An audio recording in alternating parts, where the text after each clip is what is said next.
हरिओम बंधुओं, हरिओम। आज हम आपके समक्ष वैदिक विधि विधान से एक रसायन बनाने की विधि को सिखाते हैं, जिसे हमारे गुरुओं द्वारा महादेव अमृत प्राश का नाम दिया गया है। महादेव अमृत प्राश, इससे हम इसलिए कहते हैं कि महादेव से तात्पर्य है शक्ति का, ऊर्जा का। वह ऊर्जा जो भौतिक, शारीरिक व मानसिक कार्यों से लेकर ध्यान, योग और भक्ति मार्ग में प्रयोग की जाती रही है।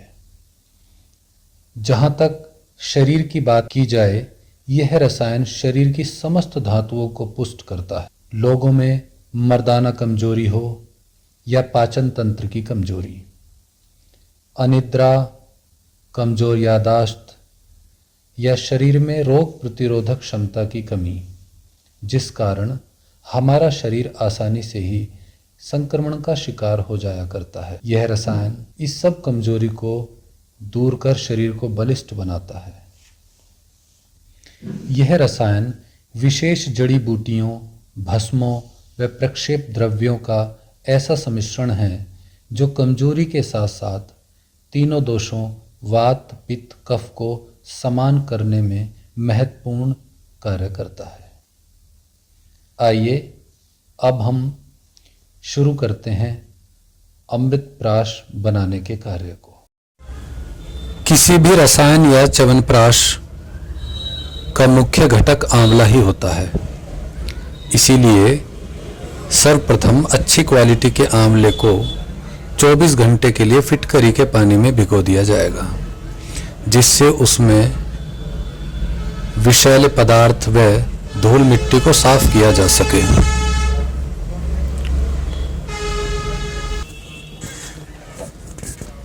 उसके बाद हम कढ़ाई को अच्छी प्रकार धो मांज कर साफ करके उसमें आंवले को धीमी आग पे 3 से 4 घंटे के लिए पकाएंगे। जब यह आंवला पकने के बाद पिट्ठी बनाने लायक हो जाएगा, तब हम उसको उतार कर उसके बीज निकालने के उपरांत पिट्ठी बनाने की प्रक्रिया शुरू करेंगे। इसे हम पिट्ठी पीसने वाली चक्की में भी बना सकते हैं। उसके बाद गाय का शुद्ध देसी घी व तिल का शुद्ध तेल बराबर मात्रा में लेकर आंवले की बनाई गई पिट्ठी को उसमें डालकर धीमी आग पर पकाएंगे।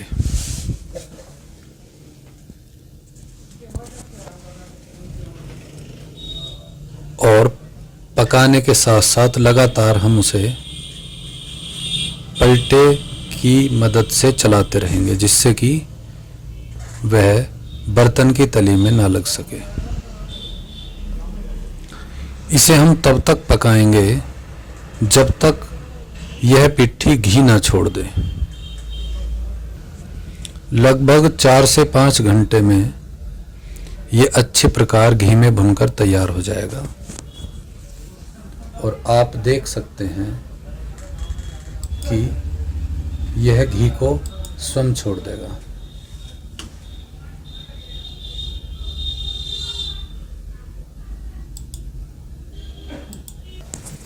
पिट्ठी तैयार होने के बाद अब हम क्वाथ बनाने की प्रक्रिया शुरू करेंगे, जिसमें हमारे द्वारा हरी जड़ी बूटियों का प्रयोग किया जाएगा, जो औषधीय रूप में उपलब्ध हैं। जैसा कि आप देख रहे हैं, ये हमारे पास है पीपल की छाल, देसी अकरकरा, मकोए, ये मकोए है जो सूजन, पेट की किसी भी प्रकार की सूजन को ठीक करने में सहायक होता है। उसके बाद कंघी, उसके बाद अपमार्ग, बड़ की जटा और नीम की गिलोय और तुलसी। नीम की गिलोय को बहुत विशेष माना गया है, इसलिए हमने नीम से ही गिलोय को मंगाया है। अब इन सभी औषधियों को अच्छी प्रकार पानी में धोकर कढ़ाई में जल में, शुद्ध जल में क्वाथ के लिए डालेंगे।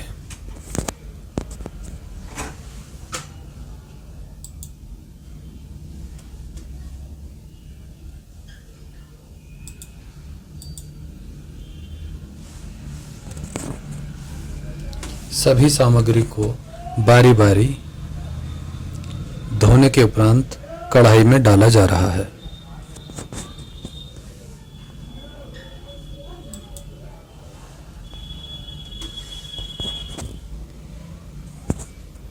जैसा कि आप देख रहे हैं, सभी सामग्री को क्वाथ के लिए कढ़ाई में डाल दिया गया है। कुछ औषधि सूखी मसाले भी हम इसमें डालेंगे, जैसे कि जावित्री पाउडर, काली मिर्च, पीपली, दालचीनी व लौंग का पाउडर।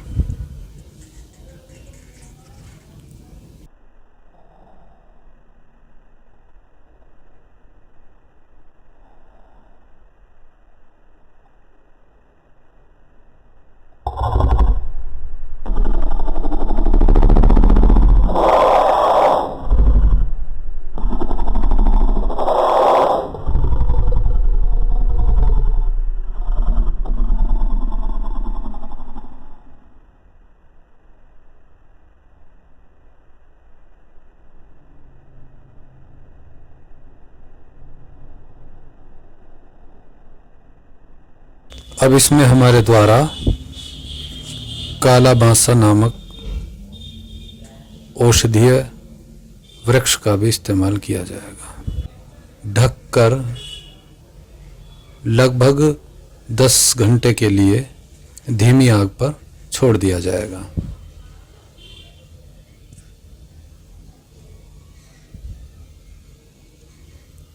आठ से 10 घंटे बाद यह क्वाथ बनकर तैयार होगा।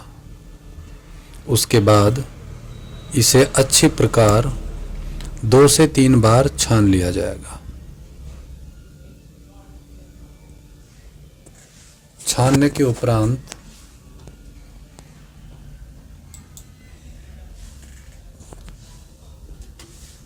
हम इसे किसी बर्तन में सुरक्षित रख देंगे।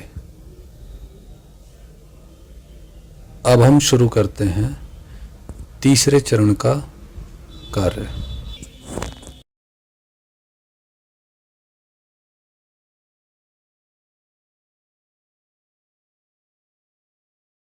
हम इसमें डालने जा रहे हैं।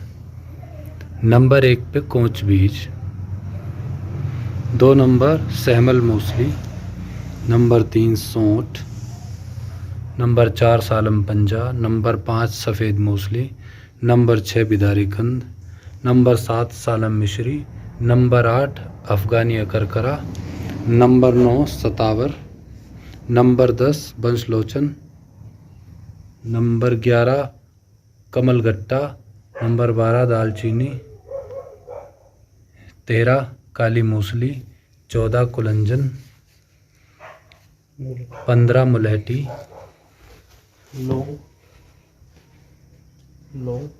एक मिनट, लौंग 16, काली 17 मिर्च, काली मिर्च, पीपली 18 पीपली, 7 गिलोय, 19 गिलोय सत, भूमि आंवला, 20 भूमि आंवला, जावित्री 21 जावित्री, सहजन थोड़ी मात्रा है, 22 सहजन। या भस्म में आएंगे। अब भस्म बताते हैं आपको कौन कौन सी भस्म का प्रयोग किया जाएगा। लौह भस्म, लौह भस्म, यशद भस्म, यशद भस्म, शुक्ति भस्म, कुटकुटांग, कुटकुटांग भस्म, अभ्रक भस्म, नाग भस्म, नाग भस्म, रौप्या, रौप्या भस्म और स्वर्ण भस्म। भस्म। अच्छा, हो गई।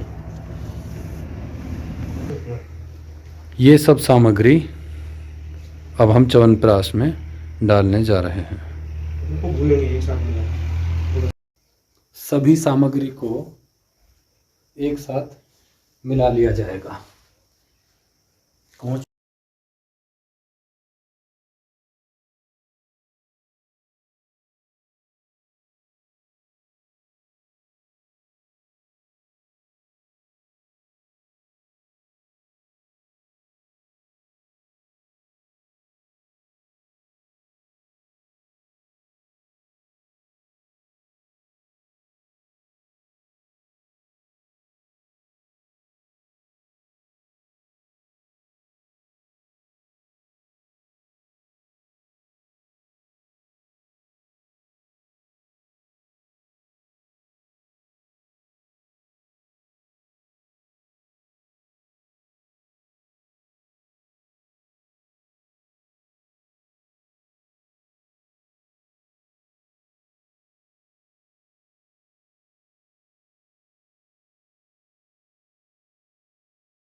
अब जैसा कि आप देख रहे हैं, इन सभी जड़ी बूटियों को अच्छी प्रकार मिलाकर, अच्छी प्रकार छानकर शुद्ध देसी घी में हल्का सा भुना जाएगा।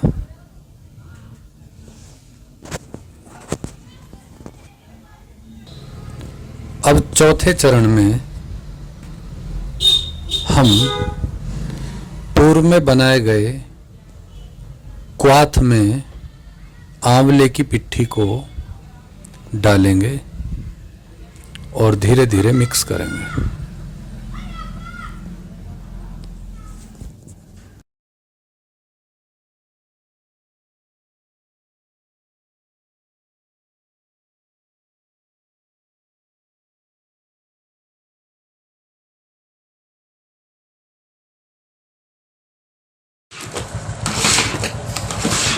और आप देख रहे हैं महादेव रसायन बनने की विधि। महादेव रसायन बनने की विधि में वैद्य जी कढ़ाई के अंदर पूर्णतया मसालों का मेल करते हुए, ज़रा सी गलती की वजह से भी अगर ये जल जाता है तो अवलेह खराब हो जाता है। इसलिए बेहद ध्यान देने वाली यह आँच पूरी नहीं होनी चाहिए। मध्यम आँच के अंदर वैद्य जी अपना बनाते हुए। जल्दी हो, थोड़ा बंद कर देना। वैद्य जी इसमें कितने प्रकार के आपने घटक डाले हैं? लगभग 60 प्रकार के हैं। अच्छा, उसके जो घटक हैं ये इसमें क्या मिला रहे हैं महाराज जी आप? ये तिल का तेल है। ये तिल का तेल मिलाया जा रहा है इसके अंदर। देसी घी इससे पूर्व मिलाया जा चुका है और कई प्रकार के जो हैं इसमें तेल मिलाए गए हैं, जिसमें से आप नारियल तेल देख रहे हैं। और महात्मा जी फिर दोबारा से कुछ लेके आते हुए, कुछ ऐसे दुर्लभ जड़ी बूटियाँ हैं जो उन्होंने स्वयं प्राप्त की हैं और इसके लिए नीलकंठ तक गए कुछ जड़ी बूटियों के लिए। इसीलिए इसका नाम स्पेशल उन्होंने इसका नाम ही दिया महादेव रसायन। और बहुत मस्त हाथों से महात्मा जी करते हुए, और ये दूसरी तिल के तेल की शीशी। महात्मा जी ये क्या है? ये भी तिल के तेल की दूसरी शीशी। हाँ, ज़्यादा तो ना नहीं जी।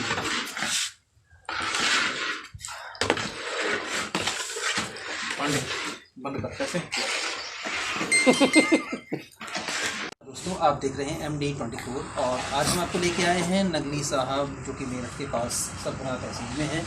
और यहाँ पे एक वैद जी हैं और वो वैद जी जो है अपना ये च्यवनप्राश तैयार करते हैं जिसे महादेव रसायन के नाम से जानते हैं। तो आज हम आइए वैद जी से कुछ इसके पूछते हैं कुछ घटकों के विषय में और इस रसायन के विषय में, जो कि महात्मा जी ने बताया कि खुद ये करीब 500 साल पुराना रसायन है और ये धन्वंतरी की पुस्तकों में से इन्होंने उठा के इस घटक को तैयार किया है। तो आज हम महात्मा जी से बताते हैं। महात्मा जी प्रणाम, आपके चरणों में प्रणाम। तो एक थोड़ा सा बताएं मुझे जिस रसायन के विषय। हाँ, देखो जो भी रसायन है हमारे गुरु परंपरा से यहाँ वैदिक में लिखे हुए हैं, बहुत सारे रसायन हैं, कोई महादेव रसायन नहीं है। और कोई भी रसायन जब बनता है तो कार्ड नज़दीक तो वो कोई भी रसायन बनता था उसकी एक वैदिक परंपरा है। जैसे बहुत से रसायन है जिसमें आपका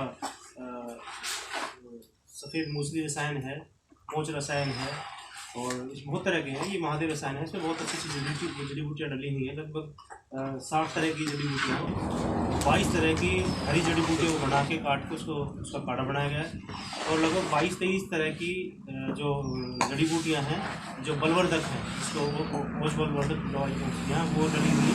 और उसमें और जो पित्तवर्धक जो हैं, जो ओजवर्धक हैं, वो उसमें और भी 10-12 और इसमें देसी घी है, अपना ही देसी घी बना हुआ है घर पे।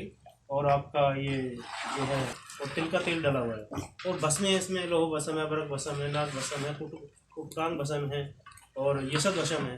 और भी बहुत सी चीज़ डली हुई है जिनका नाम अभी ले पाएंगे, बहुत लंबा वीडियो हो जाएगा आपसे। तो इस प्रकार से ये लगभग 10 से 15 दिन का प्रोसीजर है इसमें, ये बात है। तो ये जैसे कि मैं देख रहा हूँ 2 दिन से आप इस क्वाथ को तैयार कर रहे हैं। हाँ, तो ये 2 दिनों के बाद आज ये किस स्टेज में है, इसमें और कितना समय लग जाएगा? ये आज फाइनल स्टेज पे चल रहा है और ये लगभग और इसमें घंटा लग जाएगा बात है, क्योंकि इसमें फाइनल स्वरूप में आने वाला है। तो महात्मा जी इसे किन किन बीमारियों में से प्रयोग कर सकते हैं? हाँ, ये बात बिल्कुल सही है कि जो किस बीमारी में यूज कर सकते हैं। हालांकि हर एक रसायन जो बनता है अलग अलग बीमारी के लिए बनता है। और जैसे इसका नाम है महादेव रसायन, तो इसका जो निर्माण किया गया है ये अपने पूरे शरीर को जो मेंटेन करने के लिए, दिल, दिमाग, हार्ट, किडनी जो भी कुछ है, पूरे शरीर को ओज और बल देगा देगा, तो उसी के निर्माण के लिए बनाया गया है। इसमें सारी चीज़ें अपने यहीं की बनी हुई हैं, चाहे वो आपका भस्म हो या शहद हो या घी हो, वो सब अपना निजी तौर से बना हुआ है। बाज़ार से हमने मेरे ख्याल से कोई चीज़ ली नहीं है इसका, तो लगभग अपने ही यहाँ तैयार करते हैं भस्में वगैरह भी। तो क्योंकि कारण है कि बाहर से पता नहीं कैसा चीज़ आ रही कैसे नहीं आ रही, तो अपने पे विश्वास होता है वो चीज़ बन रही है। आपने अपना शुद्ध सारी चीज़ें? हाँ, शुद्ध अपनी बनाई है। और जंगल से जो जड़ी बूटी उपलब्ध हो सकती है, कारण है कि यहाँ अच्छी बात है कि हमें यहाँ जंगल में काफ़ी जड़ी बूटियाँ उपलब्ध हो जाती हैं, हरी जड़ी बूटियाँ। तो वो सभी जड़ी बूटियाँ लेके उनको शुद्ध रूप से बना के डाला हुआ आसव। इसमें 4-5 चरण होते हैं। आसव का चरण होता है, एक आंवले की पिट्ठी का चरण होता है, और इसमें फिर जड़ी बूटी का भुनाई का चरण होता है। बहुत से चरण है, 15 दिन का लगभग प्रोसीजर है और तो समय लगता है इसको तैयार होने में। वहाँ पे जो ये बनाया है लोग इसको पसंद कर रहे हैं, ये आज का नहीं है, काफ़ी लंबे समय से लोग इसको यूज़ कर रहे हैं और इसकी डिमांड हमेशा बनी रहती है जो बात हमारे पास। और कोशिश करते हैं अगली बार हम इसको और भी ज़्यादा क्वांटिटी बनाएंगे और लोग इसका लाभ लेंगे और फ़ायदा उठाएंगे। आपका बहुत बहुत धन्यवाद। ये वैद महात्मा जी, आपका बहुत बहुत धन्यवाद। हमने तो उसको मेंटेन करेगा और बलवर्धक है, जो ओजवर्धक है और आपके स्टैमिना को हर तरह से बल देगा जो, क्योंकि हमारी जो प्रतिरोधक क्षमता है वो हमारे शरीर का मूल है। तो उसको इसीलिए अच्छा ये जो चीज़ पहले से चलती आई हुई कोई नहीं है, राजा महाराजा लोग खाते रहे हैं, उनके निजी वैद्य लोग रहते थे जो, वो मेंटेन करके सारी रहते हैं। आज प्राय चीज़ महंगी हो चुकी है, ये भी हमारा कॉस्टली है। ये अभी फ़िलहाल ये आम लोगों के लिए उपलब्ध नहीं कर पाएंगे हम फिलहाल, क्योंकि इसका जो प्राइस है अभी थोड़ा अलग कॉस्टली है, तो आम लोगों की पहुँच से थोड़ा दूर है। जैसा कि आपने बताया स्वर्ण भस्म हमने देखा था, चांदी भस्म, भस्म, तो कई प्रकार की भस्म मिलने के बाद होगा इसका लागत मूल्य है तो बहुत ज़्यादा बढ़ चुका है। तो क्या ये बाज़ार में आपको इसके लागत मूल्य पे इसको सेल करने में कोई परेशानी है? नहीं, वैसा है, बुक हो जाता है हमारा पहले। अच्छा, लोग पहले से ही हाँ, इसको पहले से बुक हो जाता है, तो इसलिए स्पेशल लोग हैं जो भविष्य में सभी को कोशिश करेंगे, सभी को उपलब्ध हो जाए रसायन और उसी परमार्थ कार्य में। आपका बहुत बहुत धन्यवाद। और आप जैसा कि देख पा रहे हैं कि बहुत ही सुंदर व्यवस्था ये बनता हुआ आपके सामने और ये जो आप छोटी सी कढ़ाई में देख रहे हैं, इसका वज़न अगर आप अंदाज़ा लगाएं तो आप बड़े आश्चर्यचकित हो जाएंगे। लगभग ये 1.5 क्विंटल से ऊपर इस छोटी सी कढ़ाई के अंदर है। इसमें जो है सारे घटक पड़े हैं और वो घटक जो हैं वो सारे पिस के मिल के, और देखिए आज क्या रूप ले लिया है इन्होंने। और ये त्रिदोषक शमन करने वाला घटक। आपका बहुत बहुत धन्यवाद भाई जी, सब बताने। और अभी आप उनके शिष्य आत्माराम पुरी जी के पास, आत्मानंद पुरी जी के पास में आप खड़े, जो कि नगली में निवास है। और नगली में छोटा सा इनका आश्रम है। और लगभग मैं अगर आप बाद में देखें तो बहुत प्रकार की जड़ी बूटियाँ इनके आश्रम में भी लगी हुई हैं। और लोहा वाले ये आश्रम की जो गुरु परंपरा है उसको कायम रखते हुए आत्मानंद पुरी जी हमारे ये च्यवनप्राश का निर्माण करते हुए और आप सभी सामाजिक कार्यों में प्रयुक्त होते हुए आपका बारंबार धन्यवाद भाई जी। वो भस्म जाएगी इसमें राम अच्छा, घर की शुद्ध भस्म है। बाजार रेट इसका लगभग 10-12 हज़ार रुपये किलो है। तो ये महाराज जी ये कौन सी भस्म है? ये भी लोह भस्म है। ये भी 2 थैलियों में की हुई। अच्छा, इसकी खुशबू भी लोहे की तरह ही आ रही है। हाँ, खुशबू बिल्कुल नहीं है। जैसे जंग वाला लोहा हो।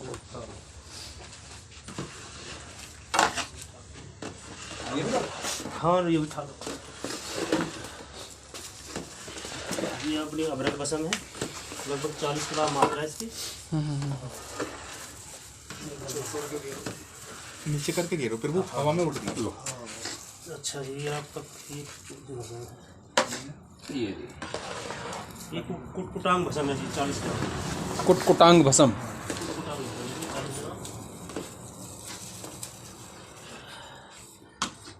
ये रोपे भस्म है जी। महाराज जी ये रुपया क्या होता है? रोपे चांदी कहते हैं इसको। अच्छा, श्वेत भस्म है। चांदी भस्म। हाँ, चांदी भस्म है जी। ये नाग भस्म आ रही है आपको। नाग भस्म महाराज जी, ये नाग केसर का? नहीं, एक नाग। पत्थर होता है, चीज होती है। अच्छा, इसके द्वारा निर्माण होता है। ये नाग भस्म है। और हाँ, ये सुक्ति भस्म है। ये अपने घर की सब बनी हुई है सुक्ति भस्म। सेम आइडिया से 50 ग्राम डाल देते हैं जी। ये महाराज जी किस चीज़ की भस्म है? सुक्ति भस्म। सूखी भस्म। सुक्ति।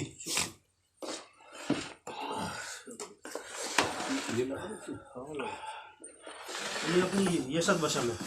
ये सब भस्म इसके बारे में आराम से तसल्ली से बताया जाए, क्योंकि इस बारे में ज़्यादा कुछ कह पाना काम चल रहा है।